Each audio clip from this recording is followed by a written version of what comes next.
Agenda diaria. Le doy la bienvenida esta noche a Carlos Rodríguez. Carlos, bienvenido. Enrique, muchas gracias. Qué gusto de que estés en este programa. Gracias.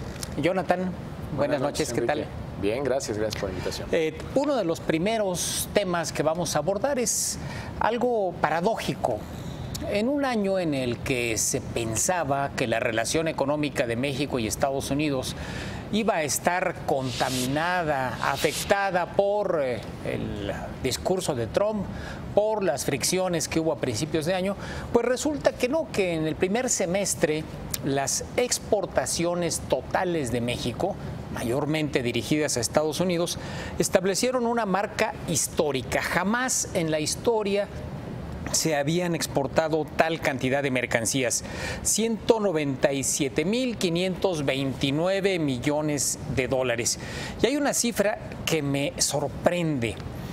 Todas las exportaciones petroleras equivalen apenas a la tercera parte de lo que en un mes exporta el sector manufacturero.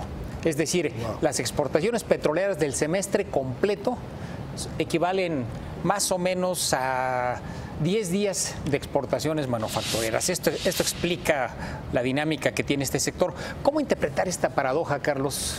Bueno, había mucho la especulación, sobre todo al principio del año, cuando ya veíamos el crecimiento en los primeros meses de las exportaciones, que quizás estaban compensando un desaceleramiento al cierre del año anterior, como se venía el ciclo político, y ciertamente ese ciclo político de Estados Unidos no dio precisamente noticias buenas, pero ya había que completar esas ventas, esos envíos a Estados Unidos, y a la espera de que no fueran a llegar más aranceles o una guerra comercial más tarde en este año. A veces yo creo que se nos olvida que quien está detrás de las exportaciones no es un ente oscuro o abstracto, son empresarios. Son empresarios que aprovechan oportunidades, a eso están acostumbrados. Si el dólar se fortalece y el peso se abarata en consecuencia, pues obviamente saben que están más baratas las manufacturas mexicanas. Creo que se trata, lo que estamos viendo es de un aprovechamiento temporal que probablemente se extiende en el tiempo, pero que mucha gente vio como una oportunidad justo en el momento en que llega Trump, se abarata el peso y dicen, en este momento hay que hacerlo. ¿Por qué? Porque está barato, punto. Y yo tengo un mercado que atender que está allá atrás, que es Estados Unidos, ¿no? Y algo relevante es que en mucho la exportación mexicana depende de la industria norteamericana. De cómo le vaya a la industria norteamericana depende cómo estén las cosas en Guanajuato, en Querétaro, en Aguascalientes, en Nuevo León, en Tamaulipas, etcétera, donde están las bases exportadoras más importantes. De hecho, yo destacaría un poco más en ese sentido, porque si bien el peso es un factor que debe de animar, que hace exportar más, lo cierto es que el año pasado, hace un año, era un peso más débil a comparación del año anterior. Es decir, cuando tuvimos la caída a mediados del 2016 tras Brexit y todo eso, las estadísticas de exportaciones no mostraban un gran salto. Sí, no respondieron. Porque la economía de Estados Unidos, por lo mismo el ciclo político estaba un poquito fría y todo, pero ya vimos cómo empieza a acelerar la economía de Estados Unidos y pues nos lleva de jalón con todos los índices de manufactura. Ahora, la pregunta que vale la pena poner sobre la mesa es, ¿esto es una tendencia episódica, solamente de estos meses donde las cosas se compusieron, o pudiéramos ver algo más permanente, más de fondo en la economía mexicana? Yo creo que hay elementos estructurales, Enrique, respondiendo a tu pregunta y también a la pregunta inicial que nos hiciste, o más bien este dato que te sorprendió de qué tan relevante ya es el sector manufacturero. Se dieron inversiones recientes de hace un año, quizá 2 importantes en materia automotriz. Y si bien ha salido algo, en teoría, que fue esta inversión en San Luis de Ford, pues la realidad es que frente a todas las demás inversiones hechas, resulta irrelevante. Incluso no había producido nada esa planta porque todavía no estaba ahí. Entonces lo que podemos esperar es que las plantas que sí se instalaron, pues sigan produciendo y sigan vendiendo más. No creo que se puedan ir de la noche a la mañana. Y dado que hoy es la principal vía de exportaciones el automotriz, seguida por electrónico Olímpicos, en la cual también estamos viendo que no hay una salida de capitales, una salida de fábricas hacia otros lados y que México sigue siendo más barato, o ahora más bien es más barato que China, pues podemos seguir viendo que esa tendencia se mantenga, sí y solo sí. Lo que buscan en nosotros es todavía esta manufactura en gran medida de ensamblaje, ¿no? En la medida en que vayan creciendo hacia otro tipo de manufactura de mayor nivel, es decir, que quizá ocupe de inteligencia artificial u otros elementos, creo que es en cuanto tendremos un reto, ¿no? Ahora, cambió también la suerte del sector petrolero. Aunque ya solo representa algo así como el 6% del total, la realidad es que le ha ido de maravilla. Vamos a hablar al rato de Pemex, pero de manera genérica, en el caso de las exportaciones, hay un crecimiento del 30% en un semestre que parecía complicado, empezó complicado, pero luego los precios se fueron para arriba. Es sobre todo ayudado de los precios petroleros, porque Sí, lo claro. que es el volumen de los barriles que está vendiendo México cada vez son menores. ¿Por qué? Porque están tratando de procesar lo más que puedan acá para el consumo interno, y mucho del crudo que se está exportando, la verdad es que lo terminamos después importando ya como gasolinas. Sí, y además hay un cambio también en los clientes. Cuando antes solo pensábamos en Estados Unidos como receptor de nuestro petróleo, el abanico se ha abierto, y se ha abierto muchísimo hacia Europa, hacia Asia, en donde quizá la mezcla pueda recibir algún pago adicional. En cualquier caso, lo que estamos viendo es que está subiendo el precio y está subiendo el número de clientes también, ¿no? Hay un rubro que a veces no subrayamos, pero que es muy importante, que es la exportación agropecuaria. Cierto. Las exportaciones de productos, sobre todo hortofrutícolas, que son casi en el semestre casi 9,000 millones de dólares, un crecimiento de 9%. ¿Qué tan relevante ven este sector y es sostenible allí también? Yo lo veo bastante. Yo creo que aquí vamos de nuevo al mismo punto. El motor que lo va a hacer sostenible es esa economía de Estados Unidos. Mientras sigan esas tasas de desempleo tan bajas, el sector agrícola de Estados Unidos va a seguir con problemas para tener suficiente personal, sobre todo que estamos viendo que menos mexicanos están tratando de cruzar. Eso crea problemas para ese sector de producir, y bueno, ahí están las exportaciones económicas mexicanas que pueden llegar, que todavía tienen todos los beneficios del NAFTA y que pueden llegar a las mesas de los consumidores estadounidenses en un abrir y cerrar de ojos. Sí, yo también percibo una sofisticación de quienes venden hoy productos agropecuarios. Tenemos ahí el caso de Vizcarra, de Grupo Vizcarra, que ha encontrado mercados a lo largo del mundo, sí en Estados Unidos, por supuesto, pero también en lugares tan lejanos como Rusia, de carne incluso de otra índole, ¿no? Carne de caballo, por ejemplo. Sí. Es decir, se ha diversificado el mercado y se ha diversificado la oferta en el sector de carne, que lo hemos visto crecer muchísimo. Y vienen otros sectores, como el sector del aguacate, que ya publicamos en una nota del Financiero, que ya estamos exportando más de $1,000 millones de aguacate al año, entonces, y esto ha encarecido en consecuencia del producto nacional, pero vamos, lo que vemos es que el nivel de los empresarios involucrados en el comercio exterior creo que por fin empieza a elevarse, ¿no?, en el país, y consecuentemente han encontrado otros mercados.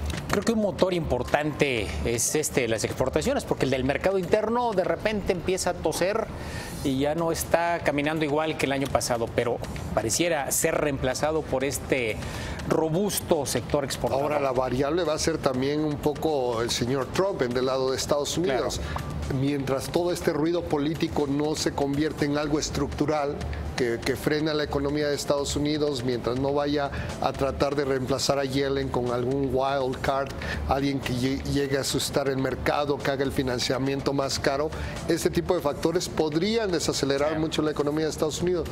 Vamos, no es lo más probable, ni siquiera lo más posible, pero no deja de ser un riesgo ahí que estar latente y que tenemos que tener en cuenta. Pero qué curioso, sí, qué curioso que empecemos a hablar de esos problemas de Estados Unidos. Digo, esos eran problemas de Latinoamérica, ¿no? Bueno, es solo en cuestión de sincronía, porque también dentro de 12 meses, Jonathan, podríamos estar hablando de nuestros problemas acá. Sí, por eso digo, esos eran problemas nuestros, pero de pronto los vemos en Estados Unidos. Pues. Exactamente, sí. Ahora cambió la geometría.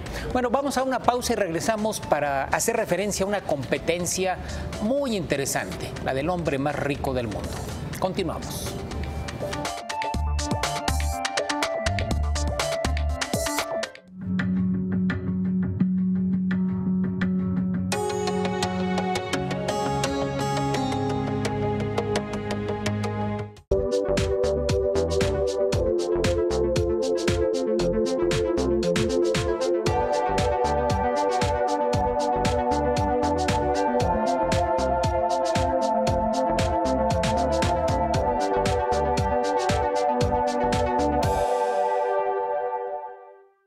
la presidencia de Trump ya cruzó los 100 días.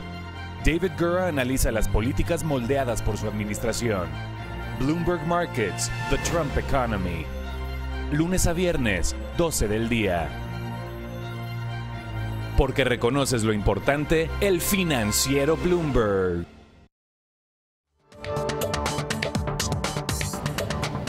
Regresamos, estamos al cierre. Otro de los temas que dio de qué hablar este día es el hecho de que por algunos minutos el señor Jeff Bezos, fundador y CEO de Amazon, se convirtió en el hombre más rico del mundo, desplazando en esa posición a Bill Gates. Ya después, al cierre del mercado, otra vez se quedó ligeramente arriba el señor Gates y en segundo lugar Jeff Bezos.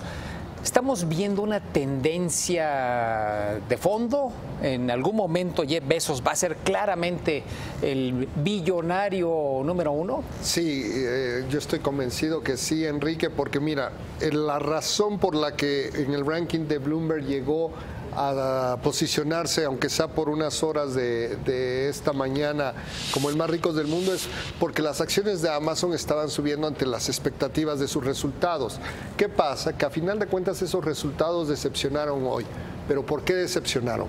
Porque pues se están dando cuenta que la empresa está gastando mucho en lo que va a ser, en ese crecimiento que se espera que tenga. Entonces, ciertamente ahorita estos inversionistas de corto plazo puede que no estén muy contentos, pero esas inversiones, esos gastos que están haciendo para poner bodegas por doquiera, para poder entregar en vez de al día siguiente, a la hora siguiente o a las horas siguientes, eso va a ser el motor del crecimiento en el futuro y por ende esa fortuna no le queda más que ir hacia adelante, mientras que del otro lado pues la de Microsoft, la de Gates, pues ya está un poquito más arriba y avanzar le cuesta un poco más de trabajo cada vez. Es interesante cuando se ve el ranking que publica Bloomberg en tiempo real.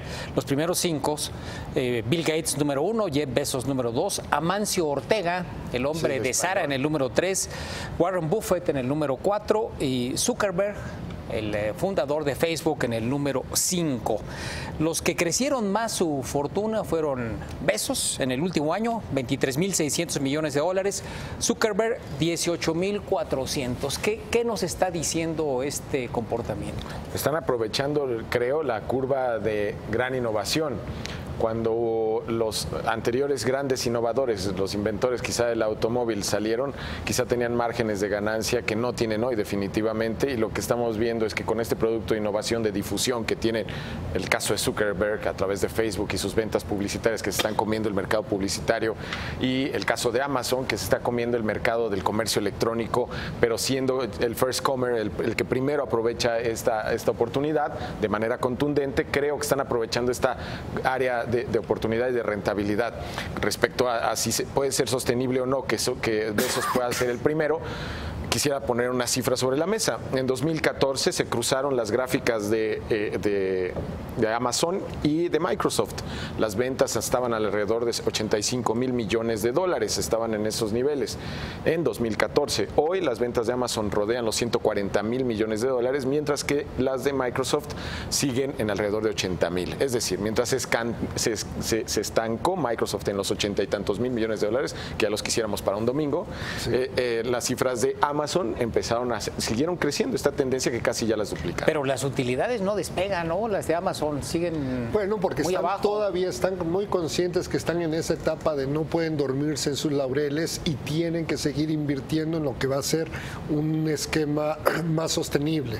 Es muy claro que para realmente competir contra Walmart y luego Walmart no te rebase, tú tienes que tener la capacidad de poder entregar de manera casi inmediata. Es claro que fue por eso que la compra de Whole Foods que ocurrió en este trimestre, esta cadena de alimentos, principalmente en Estados Unidos, es clave para este propósito. Exacto, y para ampliarse a todo, eso es solo un país. Si quieren ser un operador global, van a tener que repetir ese ejercicio en muchos otros mercados. ¿Estarán pensando en comprar a alguien aquí en México? Pues yo creo que podría, no sé, tarde o temprano, yo creo que Mercado Libre, que no es mexicana, sino de Argentina, pero creo que podría resultarles interesante. Veremos si se pudiera dar el caso. ¿Te los imaginas quizás comprando un FAMSA o una cadena así minoritaria? No me lo imagino, pues, no lo percibo así porque creo que eso va a otro destino. Más bien estamos viendo tiendas de Sears cerrar en los Estados Unidos, ¿no? En otras circunstancias quizá yo hubiera aprovechado la oportunidad allá. A mí lo que me llama la atención es la figura de Bezos como un personaje relevante en el mundo. Últimamente hemos visto cómo el presidente de los Estados Unidos, Donald Trump, ha hecho referencia directa a Bezos y la posesión o el ser dueño del The Washington Post, y ha tratado de hacer el vínculo entre Amazon y sus circunstancias fiscales y el poder que tiene Bezos a través de su periódico, y es relevante porque seguramente Bezos crecerá en poder. No veo manera de que De hecho, yo creo que Bezos espera evitar ese primer lugar por mucho tiempo, porque estar en ese primer lugar atrae mucho la atención y también la regulación. Si no, pregúntenle a Slim. Por cierto, seguramente nuestro auditorio se estará preguntando, ¿y dónde está Carlos Slim, que en algún momento fue el número 1 del mundo? Bueno, aparece en el 6º lugar. Es el número 6 detrás de Zuckerberg. Pero un dato interesante respecto a la fortuna de Slim.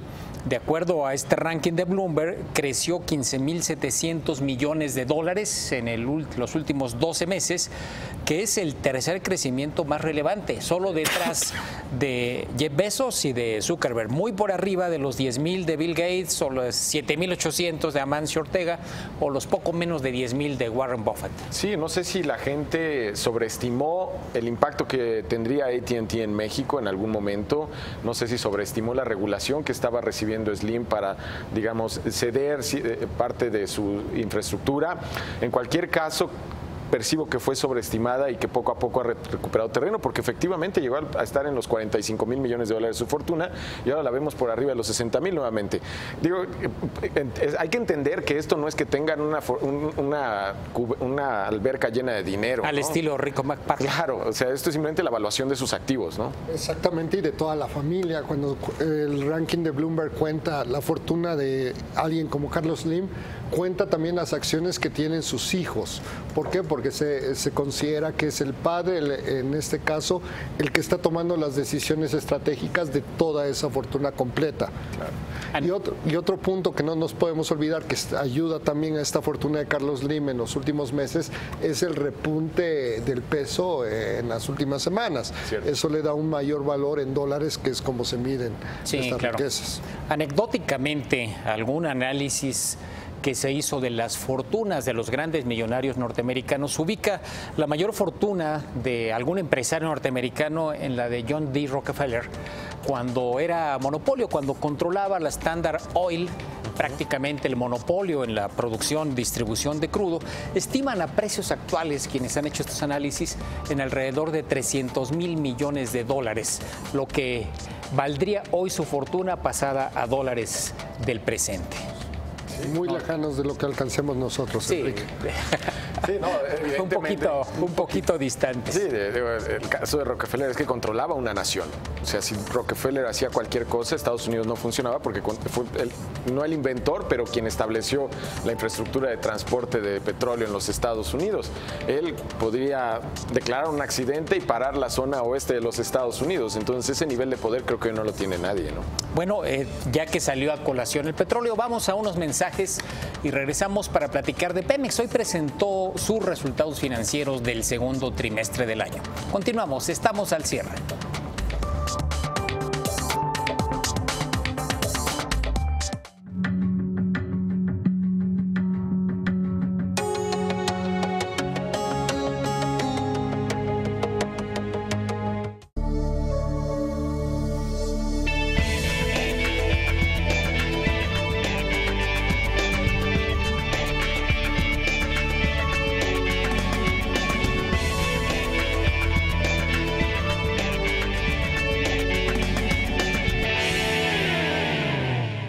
Sin línea, información directa y sin cortapisas. Olivia Cerón expone las noticias de seguridad, derechos humanos y atención ciudadana. Sin línea, con Olivia Cerón. Lunes a viernes, 8 de la noche. Porque reconoces lo importante, el financiero Bloomberg.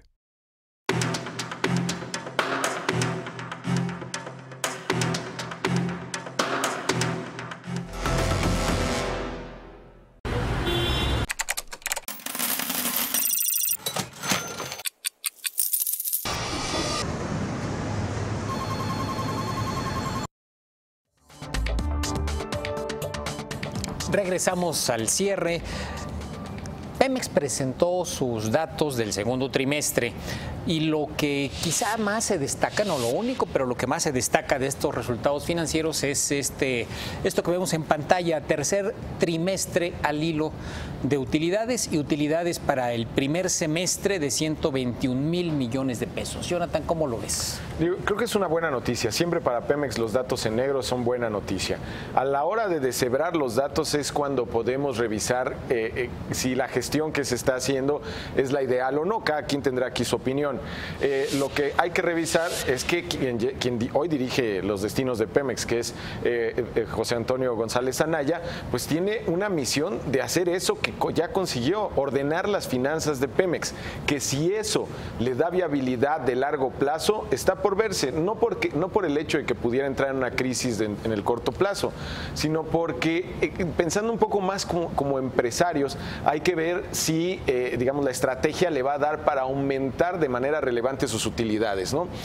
Lo que tenemos es que a un Pemex que sí puso en orden sus gastos, que está reduciéndolos, pero cuando uno revisa, por ejemplo, el área de refinación, se da cuenta que ha reducido inversiones ahí y las ha enfocado el poco dinero que tiene para invertir más en exploración y producción, y es a eso a lo que me refiero cuando ya entramos en una segunda dimensión de revisión de las cuentas de Pemex para saber si en efecto esto tiene visión de futuro o no, ¿no? ¿Tu opinión, Carlos? Exacto, parte de los ingresos fuertes de Pemex ha sido ventas, está saliendo ciertas inversiones. Hay un factor que es donde le da el primer trimestre de ganancias, que es que reporta el valor económico a largo plazo de estos campos que no tienen por la ronda cero, que los van a licitar a privados, pero que todavía los están operando ellos. Y cuando te pones a pensar, es un poco, Enrique y Jonathan, es un poco pues quisquilloso, ¿no? Porque estás reportando el valor económico a 15 años de algo que sabes que dentro de 2 o 3 años ya no lo vas a tener. Entonces, en el momento que se le quiten esos campos, que ya empezaron algunos campos a asignarse, simplemente que todavía no tienen, o ya están en las licitaciones que se van a dar, o todavía no los están operando terceros. En el momento que eso ya ocurra, pues Pemex va a tener que retirar un monto grande de ese balance. Entonces va a ser para futuros CEOs dentro de 10 o 6 años, pues más difícil reportar esos números negros si en realidad están apoyados de estos factores muy temporales. De hecho, cuando se ha platicado a fondo con el director de Pemex respecto a la transformación, él me parece que tiene muy claro, y así habría que tenerlo, de que este es un proceso que va a tardar 5 o 10 años para que las finanzas de la empresa estén plenamente ordenadas. De ese tamaño eran los problemas y el agujero de Pemex.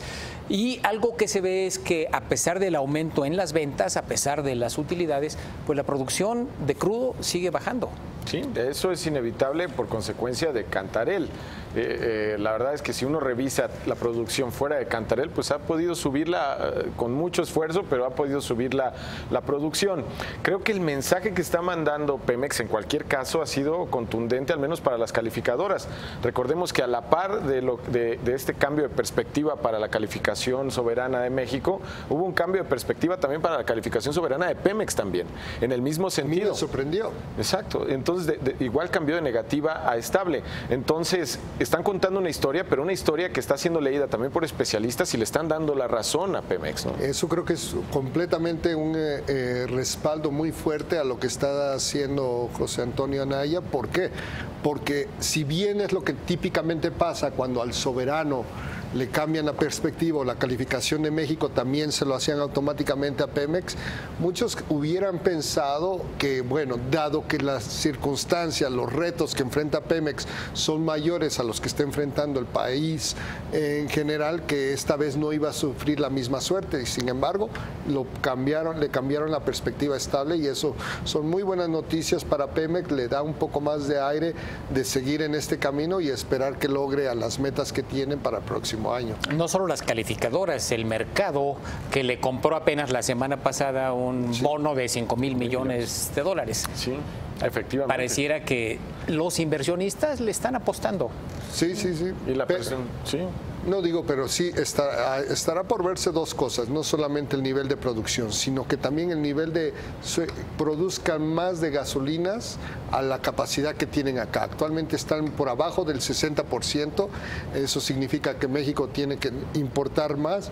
Esas gasolinas que se importan tienen que ser en dólares y pues por supuesto son más costosas para el consumidor. La apuesta que están haciendo en Pemex es aumentar la eficiencia de las refinerías, licitando procesos. Por ejemplo, ya surgió el tema del hidrógeno, la provisión del hidrógeno y otros procesos de esa naturaleza, que cuando uno ve el efecto positivo que van a tener en el crecimiento de la refinación de las gasolinas o de petrolíferos, es como si se construyera una nueva. Sí, así es, efectivamente están haciendo esa apuesta.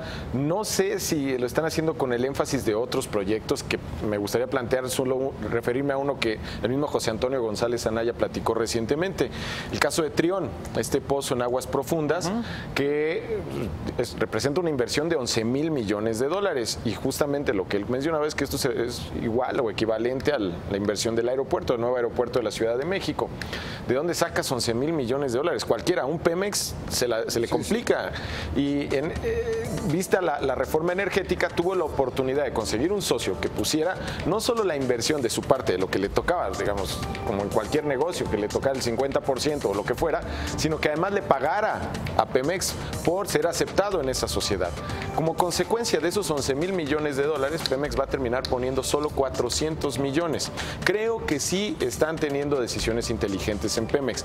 No sé si todas esas decisiones, las más inteligentes, las están tomando en exploración y producción. A mí me sigue generando dudas, Enrique, el área de refinación. Entiendo muy bien lo del hidrógeno, pero no veo una estrategia contundente que nos vaya a cambiar la perspectiva general de refinación en el corto plazo. Ellos tenían muy claro que tenían que conseguir socios antes de que entremos al ciclo electoral de México para las refinerías, porque si no puede ser muy distorsionado eso. Quiere decir que están en una marcha contrarreloj, ya llevan más de un año que contrataron a los bancos de inversión con la misión de encontrar socios, ya sea que compren 30, 40, 50 o hasta el 100% de una refinería. Hasta el momento no se ha hecho anuncio y el tiempo cada vez es menor que queda. Pues ya veremos lo que sucede. Carlos, gracias por estar Enrique, al cierre. Gracias. Jonathan, a las 9:30. En El Mundo Según Trump vamos a hablar de otros temas muy críticos que pasaron hoy del lado de la política de Estados Unidos. Gracias. Gracias a usted por su atención. Lo esperamos el próximo lunes. Siga aquí con Nación 321 en El Financiero Bloomberg. Buenas noches.